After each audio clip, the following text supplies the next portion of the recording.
How's it going, everybody? Today we're going to be taking a look at the top 5 decks for Ladder in March. I know it's a couple days late. I've been lazy.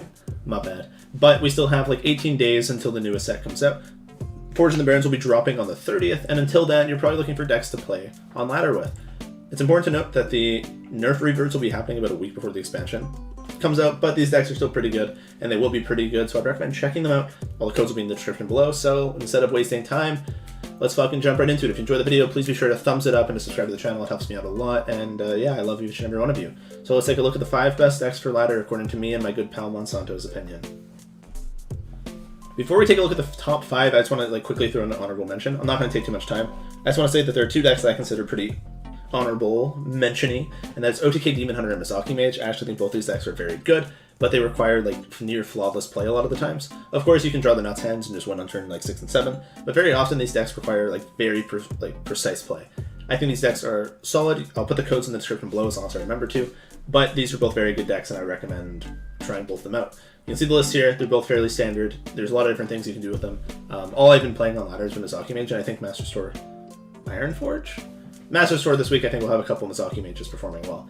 And Demon Hunter's Demon Hunter. But number 5, I'm not really sure what I wanted to feature here. There are quite a few decks. I'm just going to lump this in with the honorable mention. And number 5 on this list is Highlander Druid. If you've turned into Twitch streams, you've probably seen a ton of Highlander Druid. All the streamers have been trying to find new decks to play, and Blastoise in Twitch chat just spams Highlander Druid in chat until you play it. It turns out the deck's pretty good. Typically with Highlander decks, they're kind of autopilot. When you have Highlander decks, you don't really... I don't say you don't have to think, you do have to think. But a lot of the plays are very obvious, and you might make a couple decisions a game, but they are less intense than a lot of other decks. Highlander Druid's pretty different. It's actually relatively intricate. There's a lot of niche combos you can do with Omu, Solar Eclipse, Lightning Bloom, the 8-mana spell. There's a lot of stuff you can do. You can even OTK with Moontouch Amulets and Moontouch Amulets, Zephyrs, Doomhammer. There's some crazy shit that you can do. Highlander Druid's a lot of fun. It does succumb to aggro quite a bit, but aside from that, the deck's pretty good, and I recommend trying it out if you're looking for something new to climb Legend with.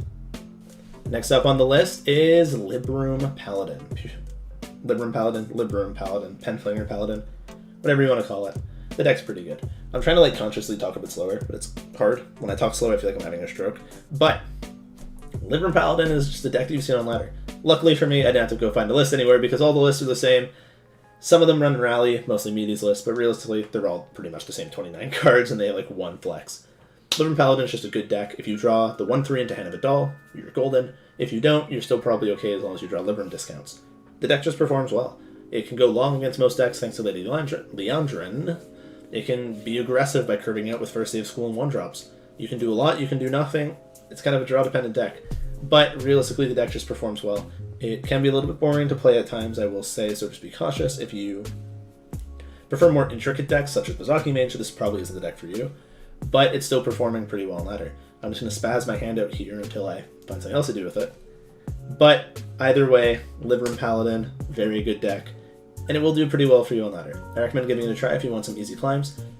A lot of people in Twitch chats, I guess, refer to this as a Netflix deck. You can put on Netflix, watch a movie, watch some anime, hentai, pornography, doesn't matter. Whatever you want to watch and just play this deck. And yeah, you might not play perfectly, but it'll probably be pretty okay.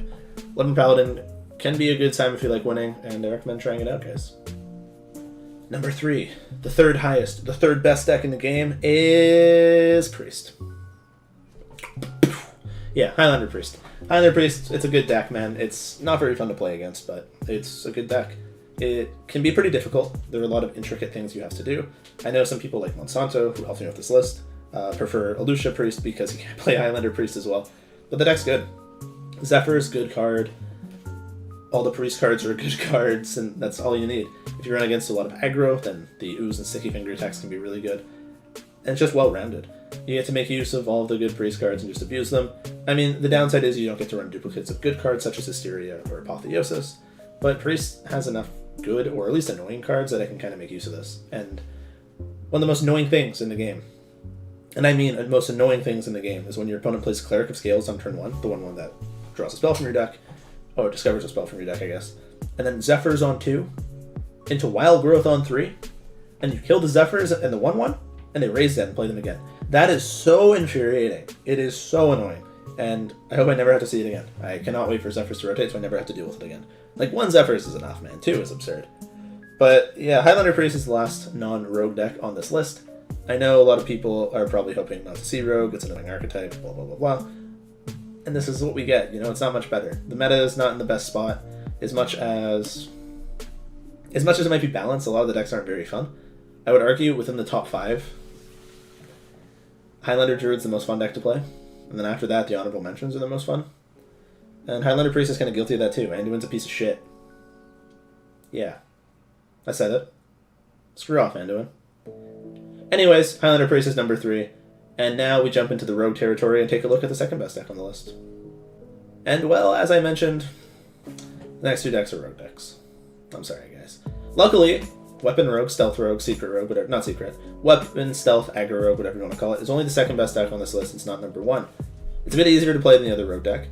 I guess, like, the first, 10 games can be kind of hard because you have to, consciously think about how to use Penflinger, when to bounce it, when not to, when to hang it, when to just not even use it at all. And after that, though, it's so easy, man. You play your stealth minions, you draw the cards, you hit them in the head, you Nitro Boost Poison. There's a reason people are mad about this deck. I don't think it's broken. I think it's relatively well balanced. It's a bit stronger than the other decks, but it's so boring to play against. Games end on turn 4 or 5. You don't play the game. Usually you know when you're going to win or going to lose. Oftentimes you think you're going to win, though. So I guess maybe not true, because sometimes you think you're going to win and they deal 26. Yeah, I don't know, man. People lobbied and complained that Turtle Mage was annoying and that it was unfun to play against, and I kind of understand. But then this exists, and it's is this really more fun? I'd much rather play against Turtle Mage. At least I felt like you could play around it more. When this deck is at the top of the meta, it feels like the only thing you can do is put weapon removal. You could also, I guess, develop tempo or removing theirs, as J. Alexander once said, but realistically, I just think that Weapon Rogue, Aggro Rogue, whatever, is just a little bit overtuned. Maybe, not in the way that it's overpowered overtuned, but it's refined. And the cards are synergistic enough that it's unfun to play against because it feels like it's too consistent. Every game, the same thing happens.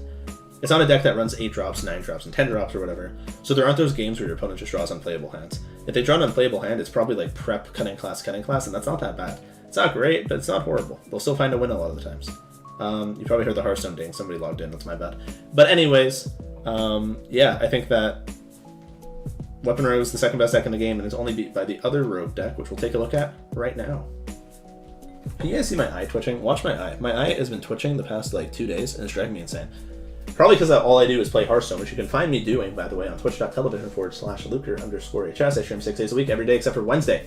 Number 1 is Tempo Rogue, the Whirl Kick deck that runs Jandis, it runs Whirl Kick. It doesn't run Secrets or Hanar. You guys know what the archetype is. It's been one of the best archetypes forever. I actually am surprised I don't have Enrage Warrior on this list. I would argue that it's one of the best decks in the game if you play it flawlessly, but I think it's too hard for the average player to play perfectly. So I don't really think it falls in here. I guess realistically Enrage Warrior kind of is the honorable mention, or on the honorable mentions list. But anyways, number 1. Whirl Kick Rogue. This deck can just blow you out of the water with huge questings early. It can generate nearly infinite value with Whirl Kick and Shadow Steps. Some games it'll just Jandis Shadow Step, Jandis Shadow Step. It has Secret Passage, which I didn't really mention for Aggro Rogue, but they use it as well. Absurd card that just does absurd things. It just lets you cycle through your deck for 1 mana. Yeah, it's as I said for Stealth Rogue, these decks are too well built, which sounds kind of weird, but they're too refined, they're too synergistic, it's just unfun to play against. I think playing against Tempo Rogue can be fun when they don't do anything, but the games where they go Pharaoh Cat into Evil Miscreant with Foxy Fraud on turn 3, or True with Coin, Jandis, Whirl Kick, Questing Adventurer into fucking 14-14, and you're sitting there and you're just losing the game. It's not fun. It is what it is. I'm having no fun. It was fun for the first little bit, but this deck's been around for 9 months, maybe more. I'm bored, man. Let me out. I don't want to play against Tempo Rogue anymore. The bright side is most of them don't run Edwin, so at least that won't be happening on turn 1 or 2 anymore. But the game still isn't particularly great when all we play against is Valera. And Maiev.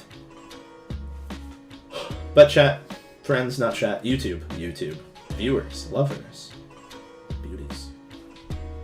The meta is pretty well rounded, and I know I've just been complaining about it for a while, but the decks are pretty balanced. You kind of can just play whatever and do decently. But if you are looking for success, I think these are the best 5 decks that you should be trying out. And now I'll do a formal conclusion. If you guys enjoyed this video, subscribe for more. Those are the best decks in my opinion. Everyone has their own opinion. Different websites give you different things, but playing within like high-ish Legend and watching my friends compete in High Legend, prepare for the Masters Tour, these are the best decks, in my opinion.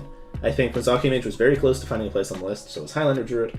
I wouldn't be surprised to see Masters Tour lineups consisting of a lot of like OTK decks with like Mozaki Mage, or just like 3 Highlander decks plus Warrior. I think those are both lineups that will probably see a lot of play. Don't know how well they'll do. Maybe they'll get bomb warriored. Who knows? But regardless, I think these decks are the best for ladder, and they're what you should be playing if you're trying to prepare your rank for the new expansion, Forged in the Barrens. If you guys enjoyed this content, you know what to do. Please be sure to subscribe to the channel and thumbs up the video. I did that in the wrong order of my hand. But your support helps out a ton.